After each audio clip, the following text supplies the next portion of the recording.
আল্লাহ তাআলার কুদরতি পা জাহান্নামের ভেতরে ঢুকিয়ে দিবেন। জাহান্নামের সবচাইতে হালকা আযাব হলো ওই ব্যক্তির আযাব যার পায়ে দুটো জাহান্নামের আগুনের জোতা পুড়িয়ে দেয়া হবে। ওই আগুনের উত্তাপে তার মাথার মগজগুলো ভাতের মারের মতো টপ টপ টপ টপ করে বেয়ে বেয়ে পড়বে। এইটা যদি সবচেয়ে লাইট পানিশমেন্ট হয়, সবচেয়ে হালকা পাতলা সহনীয় আযাব যদি হয়, তাহলে ভয়ঙ্কর তোমার আযাবের কি অবস্থা হবে?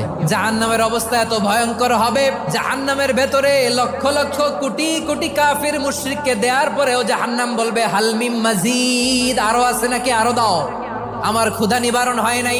জাহান্নামে তো উত্তপ্ত হবে, জ্বলন্ত হবে, ভয়ঙ্কর হবে। জাহান্নামের এক অংশ আরেক অংশকে খেয়ে ফেলবে। আল্লাহু আকবার।